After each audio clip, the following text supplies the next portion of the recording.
Good evening, praise the Lord. सबको जय praise Masih. The Lord. जय मसीह। इससे जय लॉर्ड। मसीह। याकूब के पत्री हमें सिखाता है कि परीक्षाएं बहुत ही नॉर्मल है, होती है, होनी भी चाहिए। क्यों? कहता आनंदित रहो। जब परीक्षाएं आएंगी तुम एक क्लास से दूसरी क्लास में चले जाओगे। जैसे कक्षा में बच्चे एक पहली क्लास से दूसरी क्लास में जाते हैं, 10वीं से 11वीं में जाते हैं, बीए से एमए में जाते हैं, ऐसे करके परीक्षाएं परमेश्वर आपकी जिंदगी में कहीं ना कहीं से वो जरूर लेकर आता है। अब परीक्षा के अंदर आपकी इवेल्युएशन कैसे होती है? देखो, परीक्षा का पेपर आप लिखते हो, क्वेश्चन पेपर। तो क्वेश्चन पेपर में आपको नंबर किस आधार पर मिलते होंगे? जैसे आप परीक्षा में जवाब देते हो, उसके कई पैरामीटर्स हैं। ठीक वैसे ही जब पर- परमेश्वर की नजरों में जब परीक्षा आती है, तो हमें बता दिया गया है कि भाई, परीक्षा की घड़ी में सिर्फ चुपचाप ही नहीं रहना। देखो, फिर से याद करो, पहला अध्याय और उसकी 12वीं आयत में क्या बोला? हे भाइयों, क्या धन्य है वह जो परीक्षा में स्थिर रहता है। इसका मतलब, स्थिर रहने का मतलब ने क्या सीखा था कल? कल क्या सीखा था? स्थिरता क्या होती है? स्थिरता मतलब एक जगह अड़े रहो, खड़े रहो, डटे रहो। अच्छा, उसके अंदर माइंडसेट क्या होना चाहिए? जब खड़े रहो, कोई बात नहीं। अपने आप थोड़ी देर पहले आप बात कर रहे थे, ट्रैफिक जाम हो गया, आप गाड़ी चला रहे हो। सही अच्छा बात। लगता रास्ते में डाइवर्जन हो सकता है, रूट कोई खुला हो सकता है, कोई बंद हो सकता है, कहीं से यू टर्न लेना पड़ सकता है। बहुत सही चीजों का सामना करते हुए हम अपने डेस्टिनेशन तक पहुंचते हैं। है। सही बात है। तो वो पेशेंस हम्म। आपका ट्रैफिक जाम। अच्छा, कुछ लोग ना बड़े परेशान हो जाते, गालियां देने लग जाते हैं एक दूसरे के ऊपर, हॉर्न बजाना शुरू कर दिया। देखो, बड़ी अच्छी एग्जांपल आपने जो दी है, स्थिरता। आत्मिक नजरों में भी प्रभु का वचन कहता है स्थिर रहो। कैसे स्थिर रहो? देखो क्या लिखता है वो 12वीं आयत को पढ़ेगा जरा, याकूब पहला और उसके 12वीं आयत में। क्योंकि वह खरा निकल कर जीवन का मुकुट पाएगा। मेरा मनुष्य के पुरुषा में स्थिर रहता है, क्योंकि वे खरा निकलकर जीवन का वे मुकुट पाएगा, जिसकी प्रतिज्ञा प्रभु ने अपने प्रेम करने वालों को दी है। और आपने अभी थोड़ी देर पहले कहा कि आप अपनी डेस्टिनेशन तक पहुंच जाओगे। हमारी डेस्टिनेशन क्या है? मुकुट, यीशु मसीह। जब यीशु आएगा, हम उसको आमने सामने देखेंगे। और जब Yes. हम उसको आमने सामने देखेंगे, तो फिर क्या, कैसा होना चाहिए? कैसा मुकुट मिलना चाहिए? वो जीवन हमें का। मुकुट देगा, जीवन का मुकुट। क्या? यस। जीवन का मुकुट देगा। और चलिए आज इस टॉपिक को आगे चलते हैं, जो जहां से हमने कल छोड़ा था, वहां से इसको आगे डेवलप करते हैं। तो इसमें क्या कहता है, कहां पढ़ते हैं? सी पॉइंट से शुरू कर लेना। खरा निकल कर। खरा निकल कर क्या मतलब हुआ? खरा निकल का मतलब, इसका ये यूनानी शब्द है। ये यूनानी शब्द है, डॉकीमोस। इसके जो अगर हम निकालेंगे, तो इसको कहते हैं approved after testing. Approved after testing. तो ये टेस्टिंग, परीक्षा, ये कहाँ से आ रही है? वो लोग वो लोग इस चीज को, कहाँ से वर्ड निकल रहा है, मान लो जैसे सोने को, चांदी को आग में ताया हुआ खरा निकालते हैं, वो टेस्टिंग हो रही है उसकी, सोने में से। ये वहां से शब्द निकल रहे हैं। वहां से वो जो शब्द है ये, कि जब जैसे सोने को ताया जा, पतरस भी तो कहता है ना, सोने में ताया हुआ वो ऐसा करके, क्या कि जब वो एकदम से खरा निकलता है, वो परीक्षा आप पे तब तक होती जाती है जब तक एकदम से आप खरे नहीं उतर जाते। यानी जैसे कोई समझाते हैं कुछ लोग कि अगर चांदी या सोने के अंदर सोनार, उसको कब तक आग में तपाता है जब तक वो अपना चेहरा उस सोने या चांदी में देख नहीं सकता। तो हम्म। आप मेरे को तपाने के लिए परीक्षा में कब तक प्रभु करेगा? जब तक हम खरे जब तक खरे नहीं उतरते हैं। जब तक हम भी असली चमक नहीं जाते सोने की तरह, हमारी वो असलियत, जो वो रूप नहीं निकल आता जो परमेश्वर ने रियल में हमें बनाकर भेजा था, वो हाँ खोट, यानी वो हाँ, खोट जो हमारे अंदर भर जाते हैं संसार में आने के बाद, ये खोट ही तो है। जैसे सोने में से क्या निकालते हैं, खोट निकालते हैं, है ना, हाँ, ताकि प्योरिटी निकल कर आए। तो परमेश्वर वही चाहता है कि जो मैंने तुम्हें प्योर बना के भेजा, वही प्योरिटी मुझे वापस चाहिए। हाँ। उस सोने के अंदर जैसे सोनार अपना चेहरा देखना चाहता है, परमेश्वर अपना चेहरा देखना चाहता है। इंटरेस्टिंग। जब हम जब क्यों क्यों इतना तपाना चाहता है, क्यों इतना टेस्ट करना चाहता है, क्यों उसको? क्योंकि वो आपको और मेरे को अपने जैसा, यीशु के जैसा देखना चाहता है। क्यों? जब यीशु आएगा, आमने सामने देखेंगे। हम्म। यीशु आएगा तो हम उसको आमने सामने देखेंगे। उस जब तक हम वहां तक नहीं पहुंच जाते, तभी तो पौलुस कहता है ना, वो मैं, एक रेस है, एक दौड़ है, मैं दौड़ रहा हूं लक्ष्य की ओर। उस लक्ष्य की ओर मैं दौड़ता हुआ, निशाने की ओर मैं दौड़ता जाता हूं, ताकि मैं इनाम पाऊं, ताकि वो अपना मुकुट पाऊं। ये तो अप्रूव्ड का मतलब ये है कि जब हमारी परीक्षा हो जाए, तब हमें खरा साबित हो जाना है। और किसकी नजरों में खरा साबित होना है? परमेश्वर ओके, आइए देखते हैं और इसको दूसरा क्या कहता है, कि चौथा पॉइंट देख लेते हैं। धन्य है वह मनुष्य, धन्य है वह मनुष्य, इसके बाद में वो डैश डैश कर देता है। मती 5 और 10 की 12, फिर लूका 10 20 और 25 को पढ़े और का 6 की 20 और 32। हाँ, और अच्छा, कहते हैं तब अच्छा हम 4 से कर रहे हैं क्या? हम्म, 4 है ना, धन्य है वह मनुष्य, 3 हो अच्छा गया ना। अच्छा अच्छा, तो कर ये यहाँ था। क्या नहीं था ये 4 5? कल हम छोड़े थे ना यहीं पर। नहीं, अच्छा, ये देखो, पर आपने करा दिया था, मुझे तो ऐसा करा भी। दिया था, ये हो गया अच्छा था अच्छा ना। अच्छा अच्छा अच्छा अच्छा, चलो कहाँ छोड़े थे हम? तो यहीं तो ये छोड़े वाला थे कहीं। ये छोड़ा था कुरंथियों वाला, करना से हाँ 27 हाँ, तक चलो में कोई ये नहीं, था थोड़ा सा जो। कंटिन्यू कर लेते हैं थोड़ा ठीक सा। ठीक ठीक। तो कहता है धन्य है वह मनुष्य, हमने कल देखा था इसके ऊपर। क्या देखा था हमने? धन्य है क्या है? जो जो जो मन के दीन धन्य है वे जो जो मन अभी मन की अभी पढ़ा ना हमने, धन्य है वह जो परीक्षा में स्थिर के रहता रहने है, यस। क्योंकि वह खरा निकलकर जीवन का मुकुट पाएगा, जिसकी प्रतिज्ञा प्रभु ने अपने प्रेम करने वालों को की है। तो हम यहाँ पर क्या ढूंढ रहे थे कि इन आयतों में, मती 5 10 12, लूका 6, इसके अंदर वो समानता क्या है? कौन सी समानता है? ये समानता क्या है? हम मैंने गोला लगा दिया यहाँ पर। परीक्षा में खरा निकलना, परीक्षा में खरा निकलना।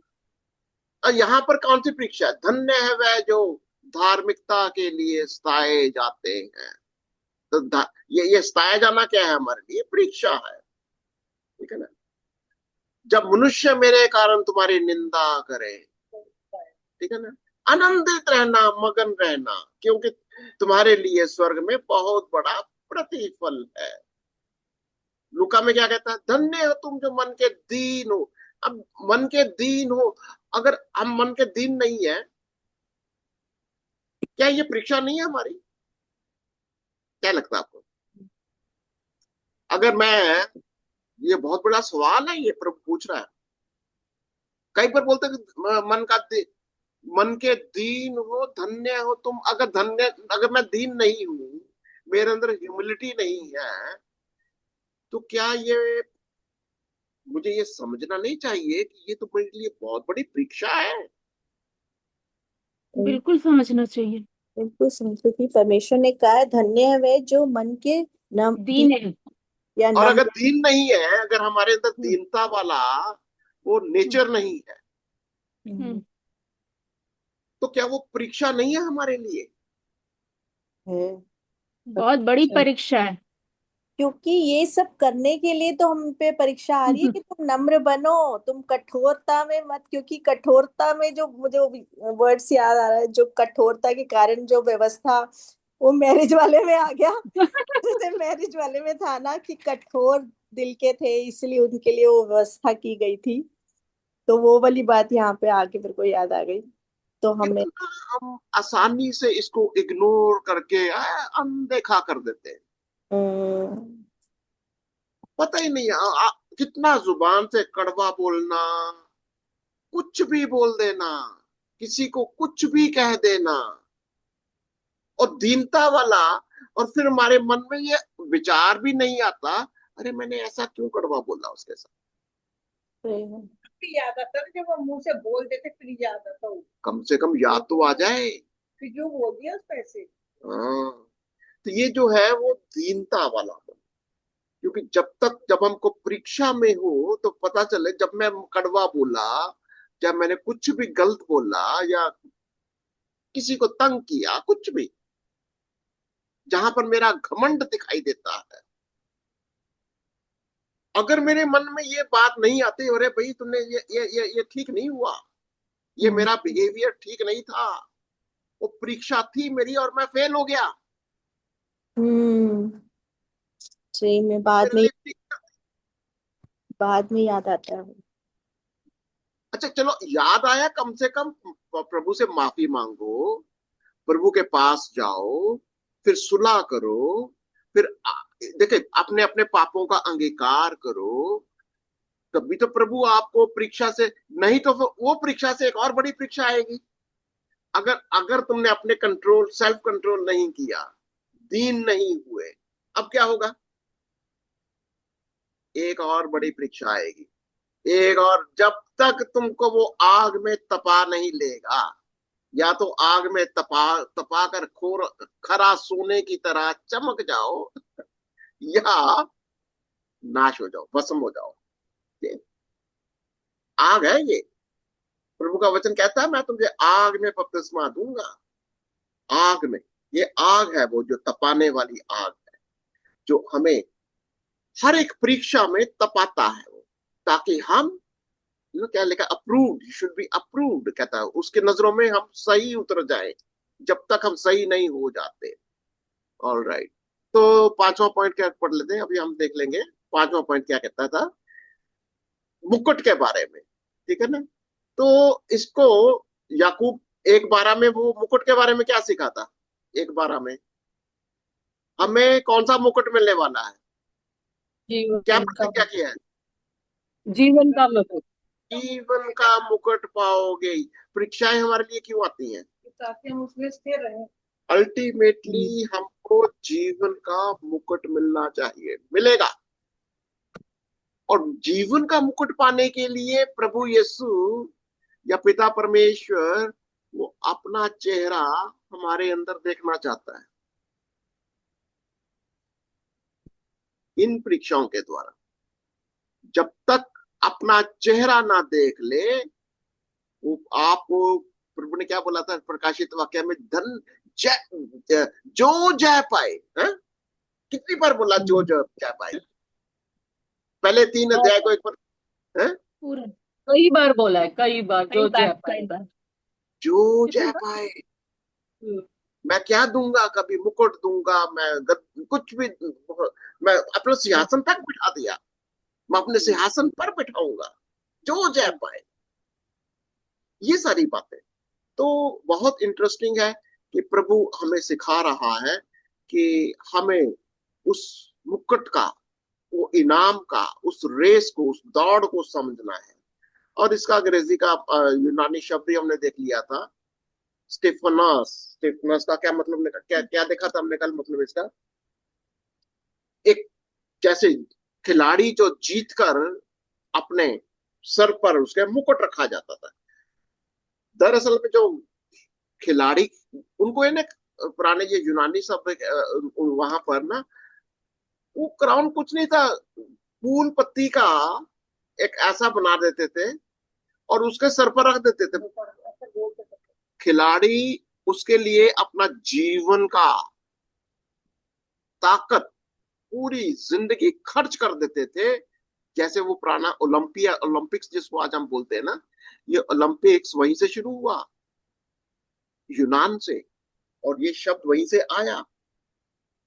जैसे आज ओलंपिक्स में गोल्ड मेडल मिलता है, उन दिनों में जब ये शुरू शुरू हुआ था, ये एक सिर्फ एक पत्तों का एक गोल हार जैसा बना के बस सर पर रख देते थे।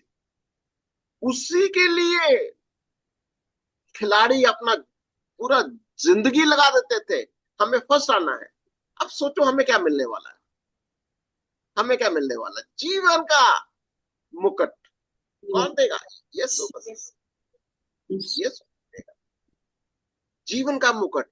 तो यहाँ पर वो तुलना उसके साथ की जा रही है कि देखो, ये जो संसार के लोग हैं, संसार की दौड़, संसार का पहलवान, संसार का एथलीट्स, वो कितनी मेहनत करते हैं, और तुम्हारे को क्या मिलने वाला है ये।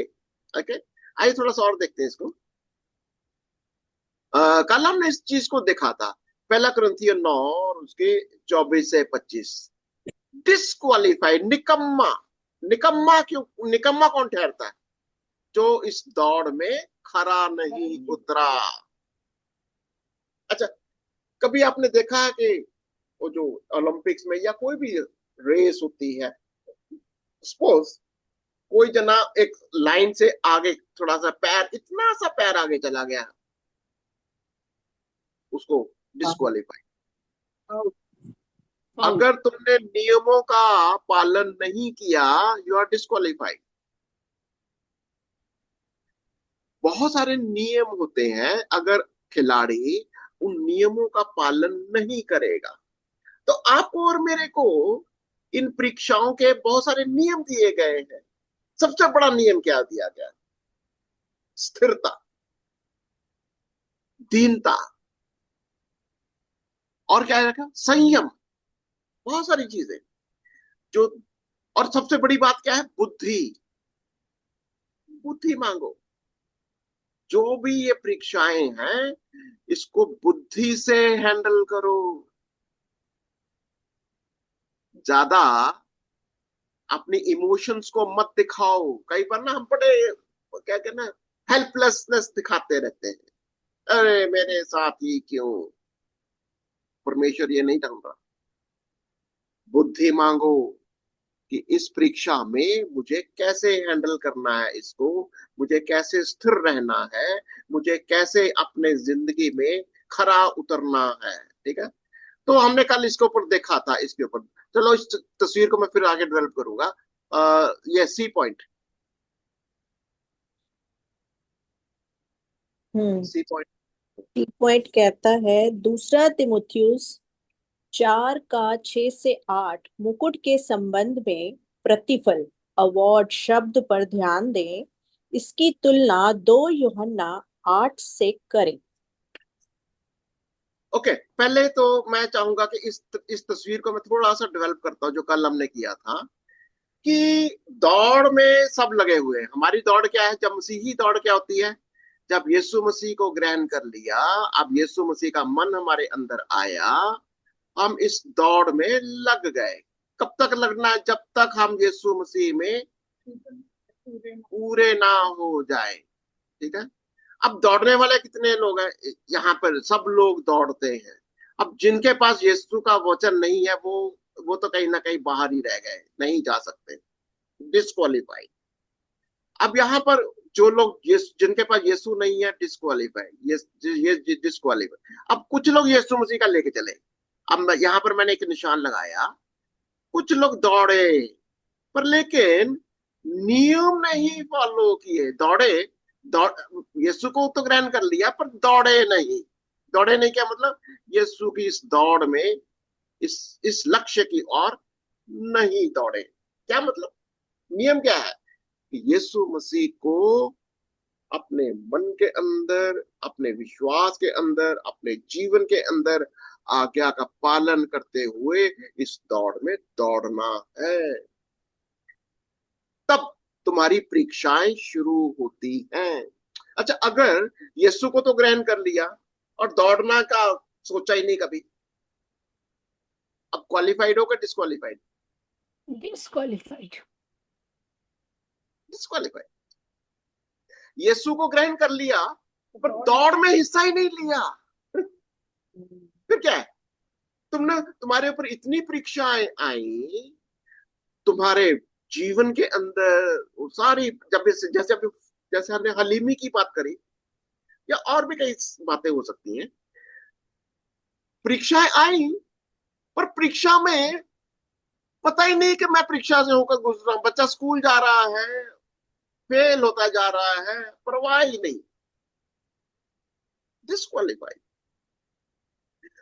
आपकी परीक्षाएं कब शुरू होती हैं? जब तुम इस परीक्षा में हिस्सा लेना शुरू करते हो, जब तुम उस डिसिप्लिन में आते हो। हाँ, जैसे ही तुम उस परीक्षा में शुरू हुए, अब शुरू हुए तो क्या हुआ? आप फिर उस तस्वीर को मैं एक बार फिर से थोड़ा दिखाऊंगा। आप परीक्षा में यहां पर शुरू हो गए, कहां पर? यहां पर एंटर कर दिए, यहां पर आ गए और परीक्षा में चलते गए।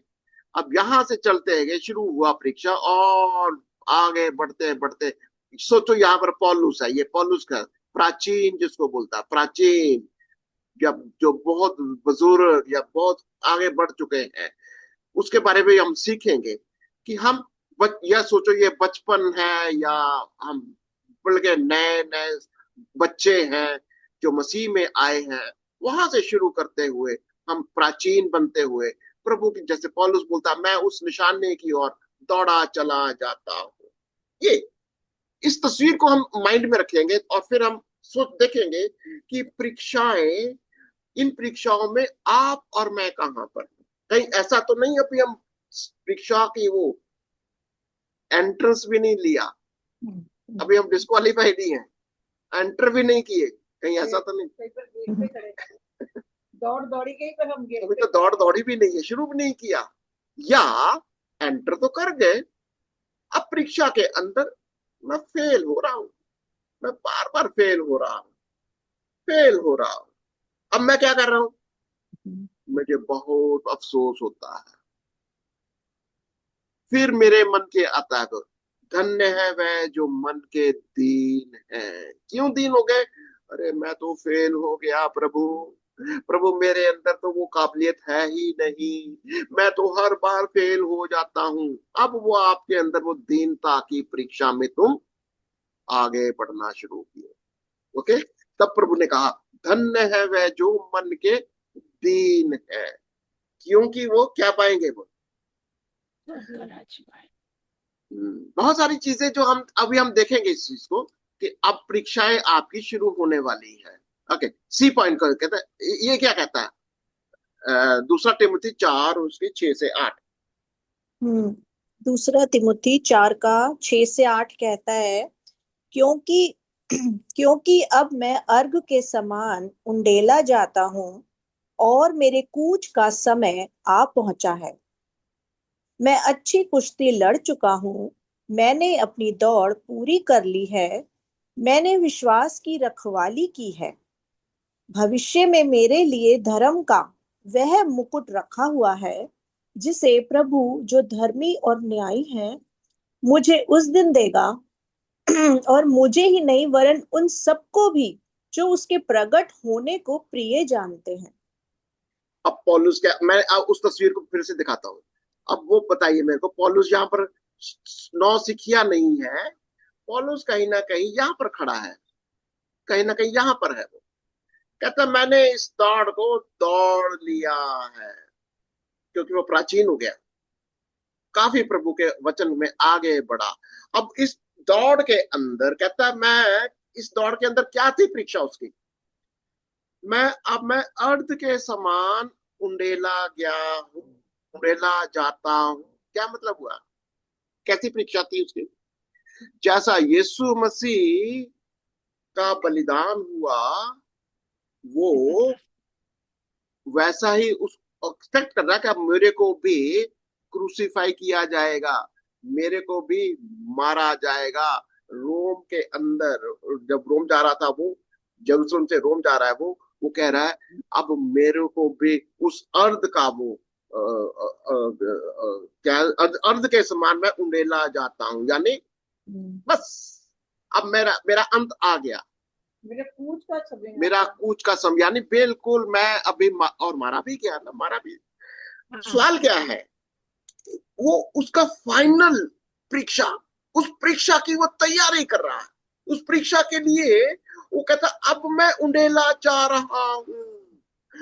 कैसे? मेरा संसार से जाने का समय आ पहुंचा है। अच्छा, आज आप और मैं, हम सब की अगर मौत की बात करने लगते हैं तो हमारा दिल घबरा जाते हैं? नहीं, नहीं घबराते।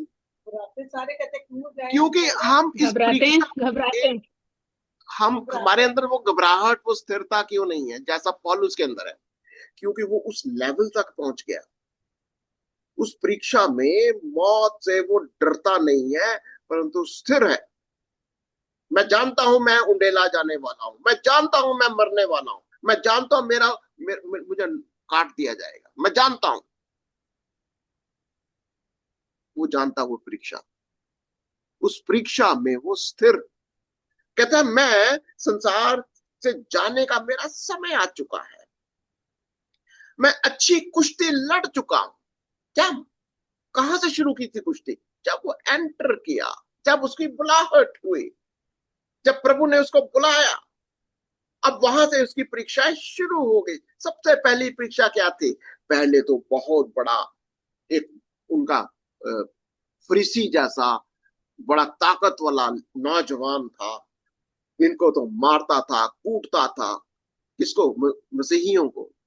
पर जब प्रभु यीशु मसीह में आ गया, अब इसको लोग मारने कूटने के लोग तैयार हो गए। अब उसको अपने आप को दीन करना पड़ा।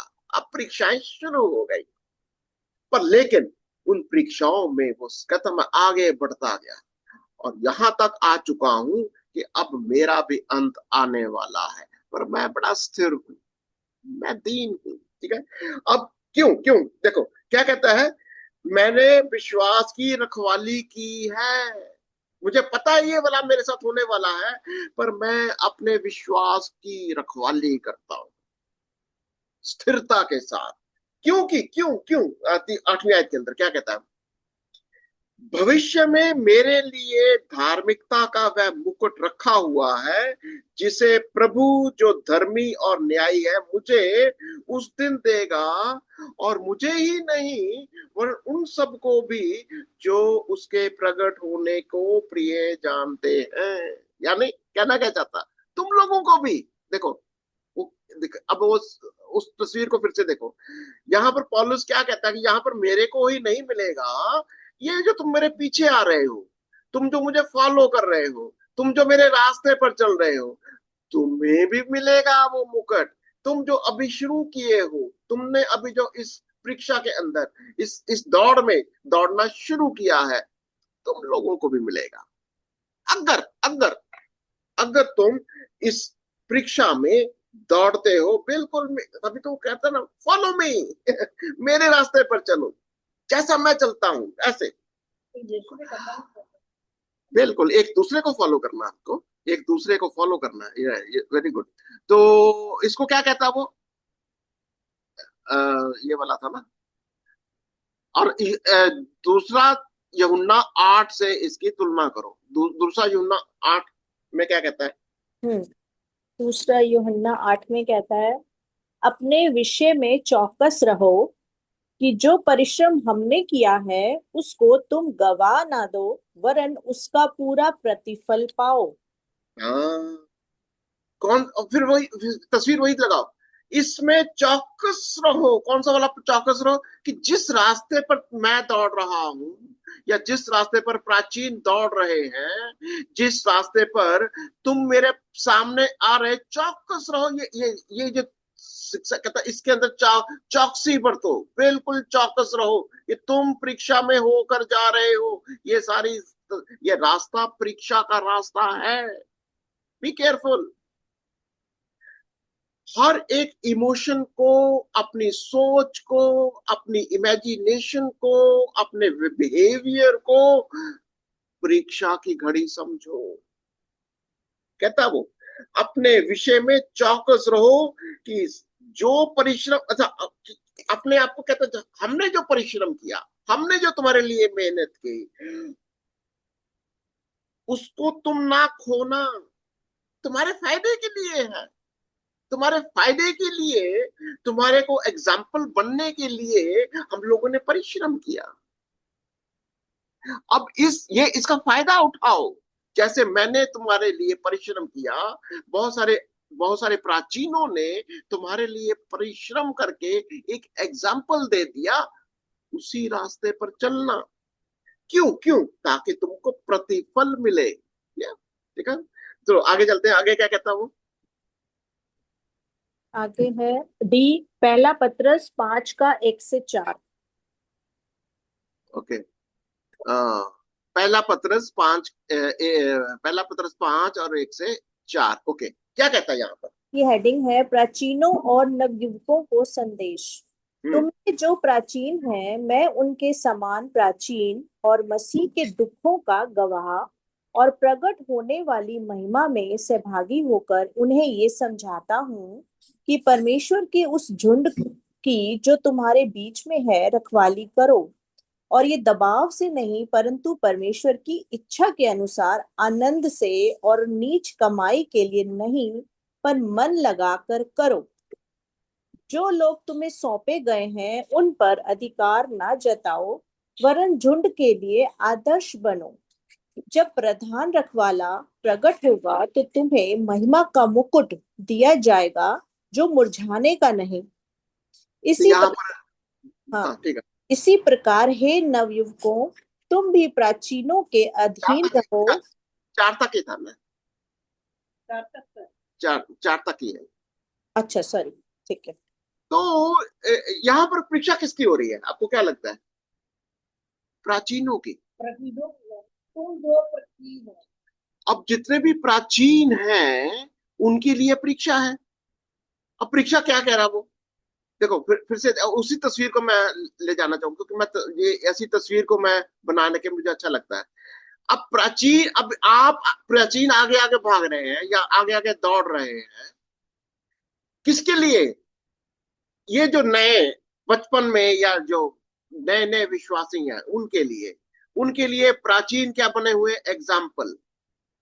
यानी जो प्रभु में आ चुके हैं, जिन्होंने प्रभु में आकर 10 15 20 साल लगा चुके हैं, तुम प्रभु में बढ़ चुके हो, वो उनको कह रहे हैं।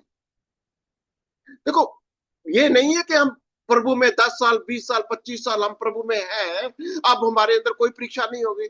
पौलुस कहता मैं अभी भी उसमें से होकर गुजर रहा हूं। अब उनको क्या कह रहा वो? कि तुम देखो, तुम में जो प्राचीन है, तुम में से जो बुजुर्ग हैं, जो प्रभु में बहुत समय तक हो चुके हो, क्या कहता है? मैं उनके समान प्राचीन और मसीह के दुखों का गवाह और प्रकट होने महिमा में सहभागी होकर उन्हें ये समझाता हूं। यानी उनके साथ मैं एक होकर मैं तुमको समझाने की कोशिश करता हूं। क्या? दूसरी आयत, कि परमेश्वर के उस झुंड की जो तुम्हारे बीच में है रखवाली करो। क्या? अच्छा, हम जो प्रभु में बहुत आगे बढ़ चुके हैं, जो प्रभु को जानते हैं, बहुत दिन हो गए हैं, क्या हमको एक दूसरे की चिंता करनी चाहिए? क्या एक दूसरे के, जब हम जानते हैं कि किसी की कौन सी परीक्षा में गुजर रहा है, कौन सी क्या समस्या चल रही है, क्या हमको एक दूसरे की चिंता करनी चाहिए? करनी चाहिए। करनी चाहिए और प्रार्थना भी करनी चाहिए। हाँ, चिंता ही कहता नहीं, सिर्फ प्रार्थना। झुंड की रखवाली करो। देखो, अच्छा ये क्या सिंपल एक चर्च का कोई पास्टर है सिर्फ उसी की जिम्मेवारी है, बेचारा वही शेफर्ड है? या नहीं नहीं नहीं, जितने सीनियर्स हो, सबकी और जिम्मेदारी। जितने सीनियर्स हो तुम, जितने बुजुर्ग हो तुम, जितने प्रभु में बहुत दिन हो चुके हैं तुम, अब तुम्हारी जिम्मेवारी है कि नए नए लोग जो आ रहे हैं उनकी तुम देखभाल करो। हर एक पास्टर है, हर एक चरवाहा है, हर एक जो प्रभु में आ चुका है उसकी एक जिम्मेवारी है। और अपने लोगों की, और फिर कैसे? पैसे के लिए मत करना, कहते दबाव से नहीं, नाइदर विद प्रेशर। आगे चलो जाए, और ये दबाव से नहीं है ये काम। कोई आपको प्रेशराइज करेगा तुम देखभाल करो, ऐसा नहीं है। अपने प्यार के साथ, अपने प्रभु के आशीष के साथ, खुशी के साथ, कहता है दबाव से नहीं, परमेश्वर की इच्छा के अनुसार, आनंद से, और नीच कमाई के लिए नहीं। ये बहुत जरूरी है आजकल। आजकल तो प्रभु की सेवकाई में तो कहीं ना कहीं ऐसा लगता है कि लोग, प्रभु के सेवक सिर्फ पैसे के लिए सेवा कर रहे हैं। ये सबसे खतरनाक सिचुएशन हो सकती है कि अगर कोई प्रभु की सेवकाई दबाव से कर रहा है, पैसे के लिए कर रहा है, नौकरी समझा हुआ अगर तो कुछ तो गड़बड़ है। बहुत खतरनाक सिचुएशन है ये।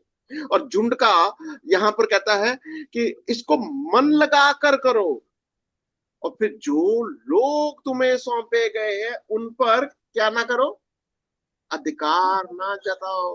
डोंट शो योर अथॉरिटी कि हम तुम्हारे चरवाहे हैं, ये अथॉरिटी मत दिखाओ, वरना झुंड के लिए एक आदर्श बनो। Be example. क्योंकि कल को जो आज के बच्चे हैं, कल को वो तुम्हारे जैसे बुजुर्ग हो जाएंगे, कल को वो दूसरों के लिए एक आदर्श बनेंगे। उनको तैयार करो, ये कह रहा हूं। और जब फिर वही लक्ष्य क्या है, लक्ष्य क्या है? और चौथी आयत में क्या लिखता है? जब प्रधान रखवाला प्रकट होगा, दैट मीन जब जीसस क्राइस्ट आ जाएगा, तो तुम्हें महिमा का मुकुट दिया जाएगा जो मुरझाने का नहीं। क्यों बोला मुरझाने का नहीं?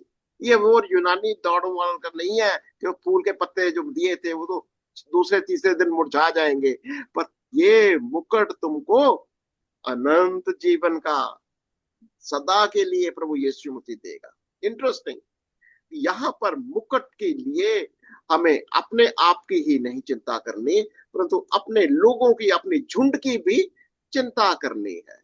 ओके, तो मैंने इसका एक वर्ड निकाला, चौकस रहो। हर एक बुजुर्ग को, हर एक को चौकस रहो। ओके, पहला पतरस 5:1-4। अच्छा, ये प्राचीन को, ओके, चौकस रहो। ये सी पॉइंट पढ़ लेते हैं। ई पॉइंट है। ई पॉइंट में कहता है पहला थिस्सलुनीकियों 1:1, 5:8, 2:19-20। हाँ, पहला थिस्सलुनीकियों का 1:1 कहता है, जिसकी हेडिंग है अभिवादन। पौलुस और सिलवानुस और तिमुथियुस की ओर से थिस्सलुनीकियों की कलीसिया के नाम, जो परमेश्वर पिता और प्रभु यीशु मसीह में है, अनुग्रह और शांति तुम्हें मिलती रहे। 5 से 8। 5 से 8 में कहता है, क्योंकि हमारा सुसमाचार तुम्हारे पास न केवल शब्द मात्र ही में, वरन सामर्थ्य और पवित्र आत्मा में और बड़े निश्चय के साथ पहुंचा है, जैसा तुम जानते हो कि हम तुम्हारे लिए तुम्हारे बीच में कैसे बन गए थे। तुम बड़े कलेश में पवित्र आत्मा के आनंद के साथ वचन को मानकर हमारी और प्रभु की सी चाल चलने लगे, यहाँ तक कि मकिदुनिया और अखया के सब विश्वासियों के लिए तुम आदर्श बने। क्योंकि तुम्हारे यहाँ से न केवल मकिदुनिया और अखया में प्रभु का वचन सुनाया गया, और तुम्हारे विश्वास की जो परमेश्वर पर है, हर जगह ऐसी चर्चा फैल गई है कि हमें कहने की आवश्यकता ही नहीं। ओके, तो यहाँ पर किसको संदेश दे रहा है ये? किसको संदेश दे रहा है? प्राचीनों को या नौजवानों, दोनों को कह रहा हूँ? प्राचीनों को भी कह रहा है, पूरी कलीसिया को एक संदेश दे रहा है। की उनकी कलीसिया को। हाँ, कहता क्या, देखो पहले पहले तो ठीक है, इंट्रोडक्शन दे दी उसने कि तुमको बड़ी अनुग्रह और शांति मिल रही है। क्यों क्यों? परीक्षा की यहाँ पर क्या बात कर रहा है कि तुम्हारे पास जो सुसमाचार पहुंचा वो कैसे पहुंचा? परीक्षा, जब सुसमाचार आता है तो सुसमाचार तुम्हारे पास कैसे आया? पहले देखो, क्योंकि हमारा सुसमाचार तुम्हारे पास ना केवल वचन मात्र ही में, वरन समर्थ और पवित्र आत्मा और बड़े निश्चय के साथ पहुंचा, जैसा तुम जानते हो कि हम तुम्हारे लिए तुम में कैसे बन गए थे। किसके लिए परीक्षा आई है? पौलुस के लिए परीक्षा क्या है? पौलुस की टीम के लिए परीक्षा क्या है? आदर्श बनो। जब तुम इन लोगों के पास परमेश्वर का वचन लेकर आए हो, लेकर जा रहे हो, उनके लिए एक मॉडल बनो। अच्छा, उनके लिए क्या परीक्षा है? ये वचन सिंपल पौलुस और उसके लोग, तिमुथी और वो दूसरे लोग नहीं है। ये परीक्षा उनकी क्या है? ये पवित्र आत्मा के द्वारा ये वचन दिया जा रहा है। कई बार जैसे पौलुस उन लोगों को, थिस्सलुनीकियों की कलीसिया के पास जाता है, कहता है हम तो अपने आप को दीन कर दिए, नम्र हो गए, तुम्हारे लिए एग्जाम्पल बन गए। उनके लिए ये परीक्षा थी। तुम्हारे लिए तुमको समझना होगा कि ये पवित्र आत्मा के साथ वचन को सुनाने के लिए हमारे पास आए हैं। फिर से ध्यान से देखो जरा, वो क्या कहता है कि तुमको वो समर्थ और पवित्र आत्मा और बड़े निश्चय के साथ ये वचन पहुंचा। अगर ये विश्वास ना करें, जैसे अभी मैं आपके सामने बोल रहा हूं या आप भी किसी को वचन सुना रहे होते हो, अगर हम ये बात को इग्नोर कर दें कि ये वचन पवित्र आत्मा के द्वारा बोला जा रहा है, आप परीक्षा में पास हुए कि फेल हुए? अगर विश्वास नहीं किया, फेल हो गया ना। विश्वास नहीं किया तो फेल, विश्वास किया तो पास हो गया। ये बहुत बड़ी मिस्टेक हो जाती है। हम किसी को भी जो वचन सुना रहा है, वचन की व्याख्या कर, देखो वचन सुनाना क्या होता है? वचन की व्याख्या करना, explain the word of God. वो व्याख्या करने वाला जब व्याख्या कर रहा होता है, वो पवित्र आत्मा के द्वारा कर रहा होता है, आदर्श बन के कर रहा होता है। सुनने वाले को भी इस बात को सुनना कैसे है कि पवित्र आत्मा के द्वारा ये वचन की व्याख्या कर रहा है। अगर मैं बोल रहा हूं, मुझे भी कहना है, मुझे भी, मेरी परीक्षा क्या चल रही है अभी कि अगर मैं ये कोई मखौटा नहीं पहनकर बोलना है कि सिंपल कुछ वर्ड लिख लिए और मैंने, नो, मुझे एक एग्जाम्पल बनकर बोलना। जो मैं बोल रहा हूं वो मैं हूं, वो मैं कर रहा हूं। Follow my example. जो मैं कह रहा हूं मैं सच कह रहा हूं। ये कह रहे परीक्षा, परीक्षा दोनों साइड में है, परीक्षा दोनों के साइड में है। क्योंकि देखो क्या कहता है वो कि छठी आयत में कहता, तुम बड़े क्लेश में पवित्र आत्मा के आनंद के साथ वचन को मानकर और प्रभु के समान चलने लगे। तुमकी अप्रिशिएशन कर रहा है।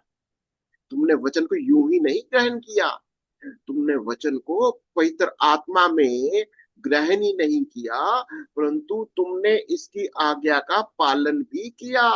क्या क्या कैसे आज्ञा का पालन किया?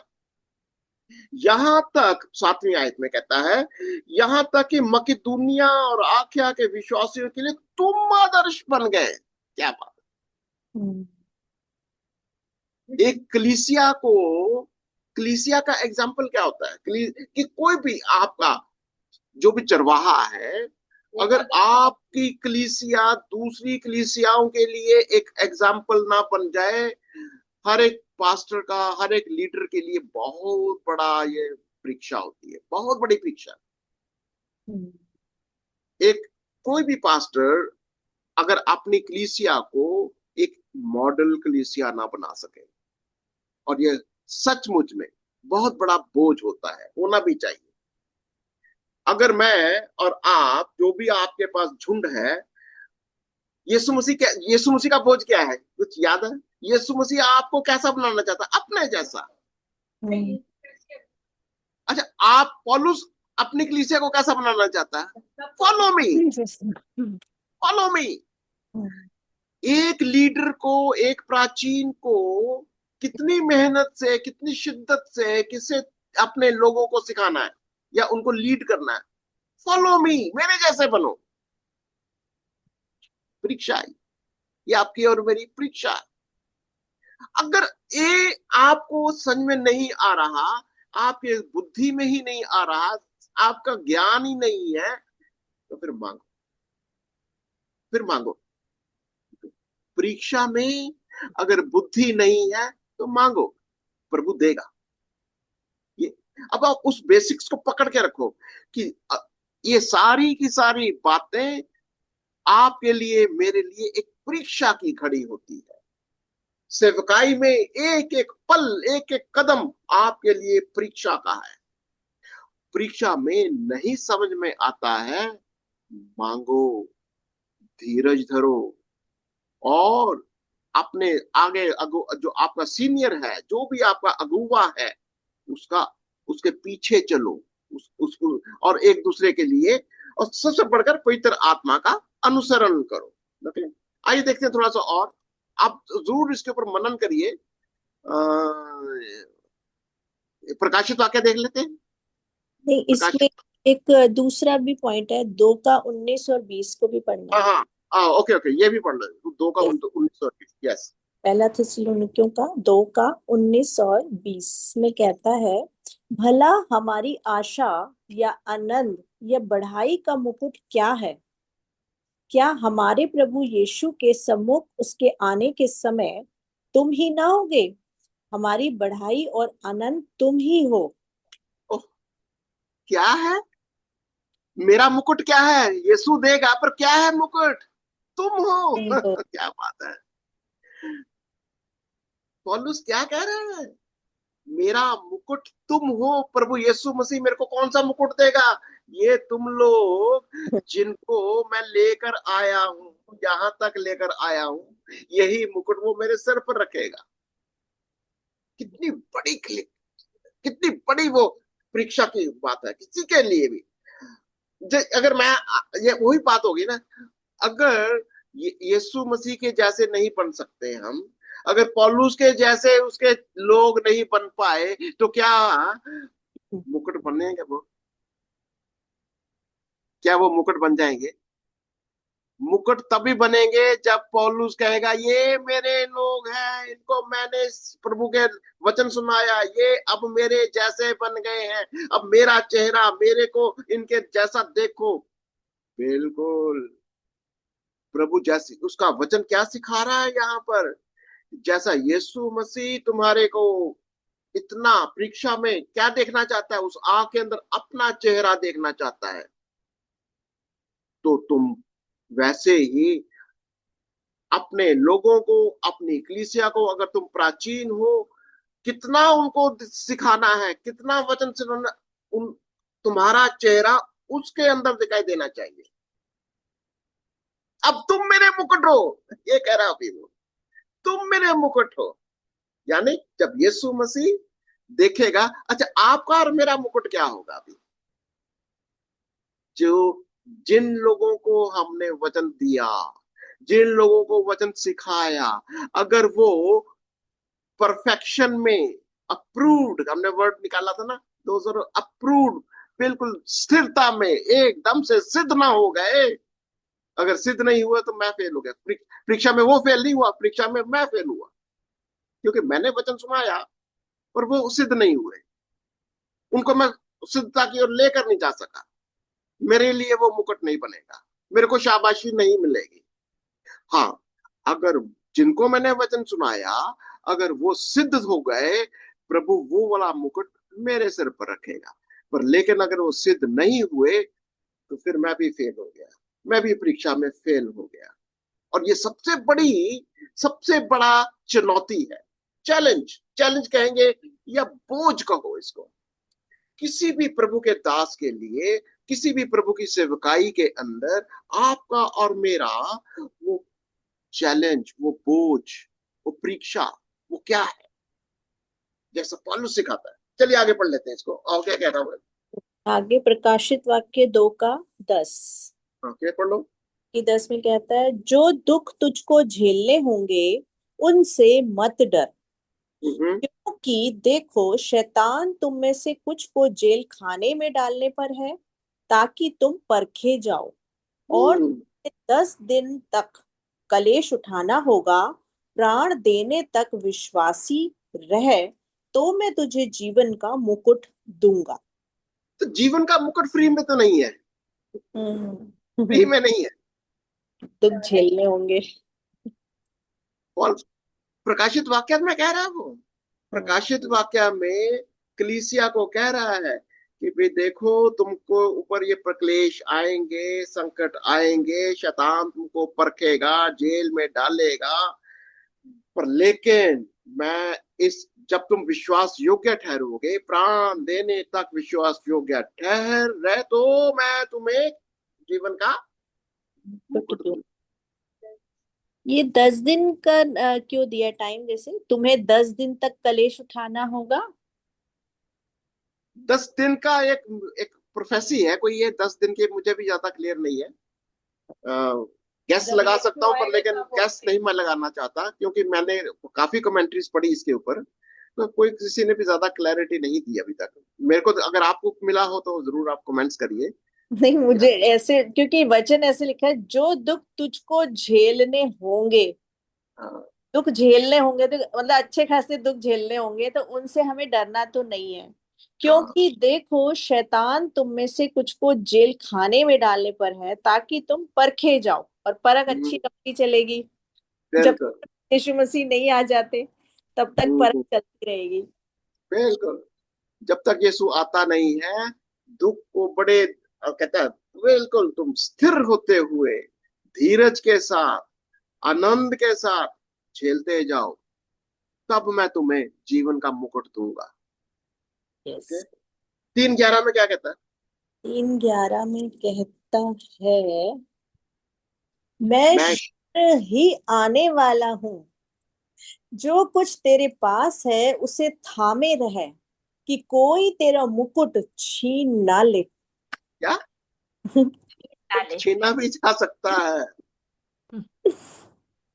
शैतान का पूरा जोर रहेगा कि तुम्हारे मुकुट को छीन लिया जाए, यानी परीक्षाएं फेल जाता। देखो इसीलिए कहता है ना, बड़े आनंद के साथ अपने आप को परखते रहो, मैं कहां पर परीक्षा। देखो परीक्षा के अंदर आपको नंबर 10/10 चाहिए कि नहीं चाहिए? चाहिए। चाहिए। शैतान क्या करेगा उस परीक्षा में? भी भंग डालेगा क्या? वो कहता है कोशिश वो पूरी करता डालता है, है, वो डालता है। डालता है, 10 नहीं ले ले, मुकट 2 ही ले लो, बहुत है तुम्हारी 8 फेल हो जाओ। शैतान की कोशिश क्या है कि हम परीक्षा में फेल हो जाए। 10 में से 2 मिले तो बिल्कुल। फेल। परीक्षा तो ऑलरेडी चल रही है, उसके ऊपर वो भी फेल। दोनों बातें नहीं है, एक के ऊपर एक। एक के साथ एक मुफ्त है। बिल्कुल बिल्कुल, यहाँ पर परीक्षा वो क्या सिखाता है वो, कि शैतान की कोशिश पूरी है कि वो तुम परीक्षा में फेल हो जाओ, परीक्षा में फेल हो जाओ। पर लेकिन प्रभु आपके साथ है, प्रभु का वचन, उसकी पवित्र आत्मा वो आपको स्थिर रहने के लिए वो आपकी मदद करता है। यही तो, इसीलिए तो वो हेल्पर कहा जाता है उसको, मददगार है वो हमारा, वो हमें छोड़ेगा नहीं। ठीक है, फिर प्रकाशित 4:10-11 पढ़ रहे थे। 4:10-11 कहता है, तब 24 प्राचीन सिंहासन पर बैठने वाले के सामने गिर पड़ेंगे और उसे जो युगानुयुग जीवता है प्रणाम करेंगे, और वे अपने अपने मुकुट सिंहासन के सामने ये कहते हुए डाल देंगे, हे हमारे प्रभु और परमेश्वर, तू ही महिमा और आदर और सामर्थ्य के योग्य है, क्योंकि तू ही ने सब वस्तुएं सृजी और वे तेरी ही इच्छा से थीं और सृजी गईं।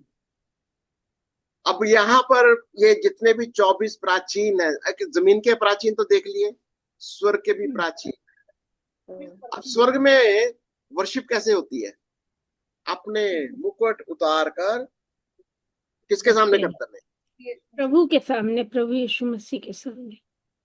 वहां की वर्शिप ये है कि मुकुट अपने उतारो और यीशु के चरणों में रख दो। यानी सारा कुछ जो कुछ मेरा है वो तेरा है, तूने दिया है, तेरा ही है, तेरे लिए ये सारी चीजें। तो अभी अभी अभी कंक्लूड करते हैं यहाँ पर छठे पॉइंट को। हाँ, छठा पॉइंट है, प्रिय मित्र, अब आपके जीवन में लागू करने के लिए एक गृह कार्य दिया जा रहा है। प्रकाशित वाक्य में यूहन्ना ने देखा कि 24 प्राचीन अपने मुकुट उतार कर प्रभु के चरणों में रख रहे हैं। यदि आप परमेश्वर के सिंहासन के सामने हो, तो क्या आपके पास ऐसा कोई मुकुट होगा जिसे आप उतार कर उसके चरणों में रख देंगे? आपको ये मुकुट क्यों मिलेंगे? अपना उत्तर देने के लिए इस बात पर ध्यान दें कि ये मुकुट किस लिए दिए जाते हैं।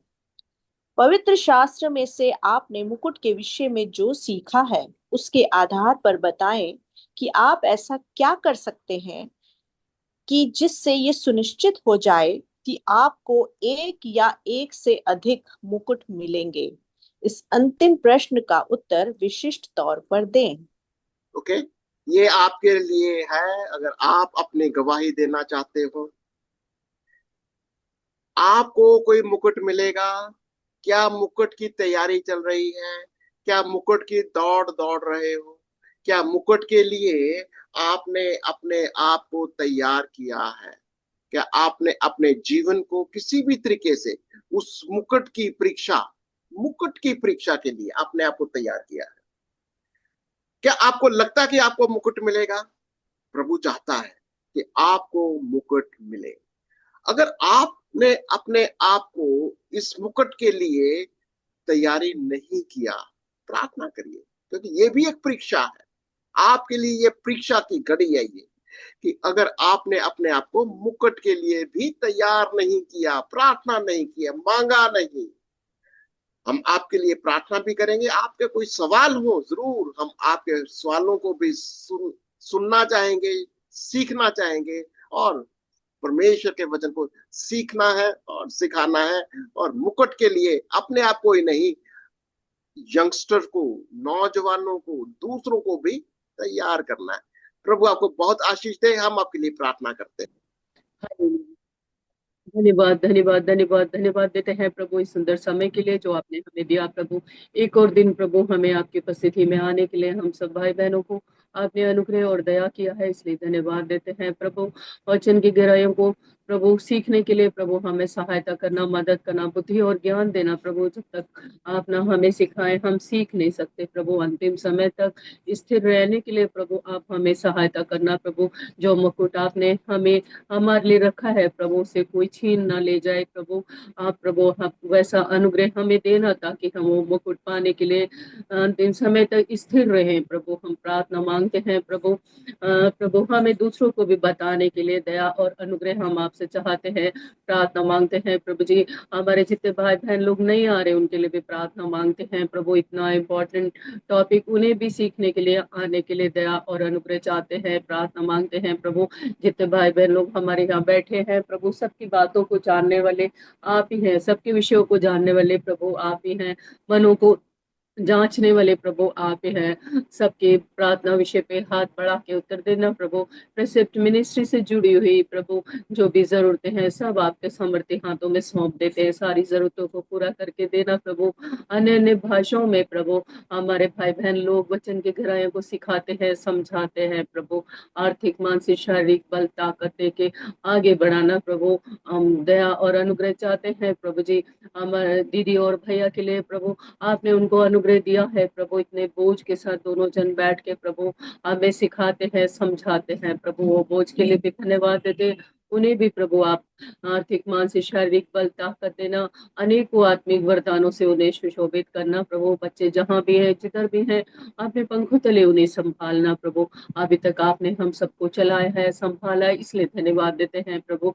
प्रभु यूट्यूब में और प्रभु फेसबुक में प्रभु जितने भी लोग जुड़े हैं प्रभु उनके हृदय से भी बोलना, बातचीत करना, ताकि वो लोग भी समझ सके, सीख सके और प्रभु वो भी हमारे साथ शामिल होने के लिए अनुग्रह करना प्रभु। अनेक अनेक आत्माओं को जीते जाने के लिए दया और अनुग्रह चाहते हैं। अंतिम समय तक स्थिर रहने के लिए प्रभु हम आपसे अनुग्रह चाहते हैं। अभी तक आपने हम सबको चलाया है, संभाला है, इसलिए धन्यवाद देते हैं। सब कुछ आपके हाथों में देते हुए, आदर महिमा सब आपको देते हुए छोटी सी प्रार्थना यीशु मसीह के नाम से मांगते हैं, सुनना ग्रहण करना पिता। आमीन आमीन। आमीन एंड आमीन। प्रभु आपको बहुत आशीष और बरकत दे।